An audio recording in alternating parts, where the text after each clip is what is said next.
একটা গ্রামে দুইজন যমজ ভাই থাকতো, রাইস্টার আর টুংটুং। তারা দুইজন যমজ ভাই হলে কি হবে, তাদের দুজনের চালচলন ভিন্ন ছিল। রাইস্টার একজন বুদ্ধিমতী এবং গ্রামবাসীর সঙ্গে মিলেমিশে থাকতে ভালোবাসত। অন্যদিকে টুংটুং সে সবসময় চুপচাপ এবং ঘরের মধ্যে একাকিত্ব জীবন কাটাতে ভালোবাসত। গ্রামের পাশে বড় একটি বন ছিল। টুংটুং প্রতিনিয়ত ওই বনে যেত। পশু পাখির কণ্ঠ এবং প্রাকৃতিক সৌন্দর্য তাকে মুগ্ধ করে রাখত। টুংটুং প্রতিনিয়ত ওই বনে পশু পাখির সঙ্গে সময় কাটাতো।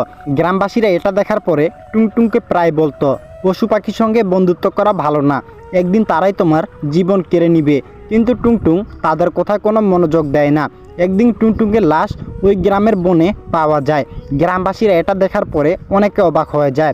রাইস্টার যখন ওখানে পৌঁছায় তখন দেখতে পায় তার ভাই আর বেঁচে নেই। রাইস্টার গ্রামবাসীর কাছে শুনে এটা কি করে হলো, তখনই গ্রামবাসীরা বলতে শুরু করে, পশু পাখিরা তোমার ভাইকে মেরে ফেলছে। ওই দিন রাতে হঠাৎ করে গ্রামে গোলাকাটা টুংটুং এবং অনেকগুলা পশু গ্রামে প্রবেশ করে। যেই বাসায় প্রবেশ করত ওই বাসায় অনেক লাশ পাওয়া যেত। গ্রামবাসীরা এটা দেখার পরে অনেকে অবাক হয়ে যেত। একদিন রাইস্টার যখন তার বাসা থেকে বের হয় তখনই দেখতে পায় একটি ছায়া এবং একটি বড় পশু দাঁড়িয়ে আছে। রাইস্টার গুটি গুটি পায়ে ওই পশুর কাছে পৌঁছায়। তখনই রাইস্টার দেখতে পায় ওটা অন্য কেউ না, তার ভাই। তখনই রাইস্টার বলতে শুরু করে, ভাই তুমি। তখনই টুংটুং বলতে শুরু করে, ভাই আমি পশু পাখির হাতে মারা যাইনি, আমাকে হত্যা করা হয়েছে। তখনই টুংটুং বলতে শুরু করে, এরপরে দেখার আগে ভিডিওতে লাইক করে সাবস্ক্রাইব করে দাও। লাইক সাবস্ক্রাইব করলে হয়তো তোমাদের হাত ব্যথা করবে না, বরঞ্চ আমার নতুন ভিডিও দেওয়ার আগ্রহ বেড়ে যাবে।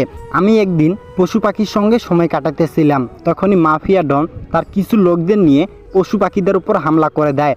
আমি লুকিয়ে লুকিয়ে সব কিছু দেখতেছিলাম। তখনই তার এক ব্যক্তি আমাকে দেখে ফেলে। তখনই তারা বলতে শুরু করে, আমি জানি তুমি সবাইকে জানিয়ে দেবে। তখনই টুংটুং কান্না সুরে বলতে শুরু করে, আমি সত্যি করে বলতেছি আমি এই বিষয় কাউকে জানাবো না। তখনই টুংটুংকে তারা মেরে ফেলে। রাইস্টার কি পারবে তার ভাই টুংটুংকের মৃত্যুর প্রতিশোধ নিতে?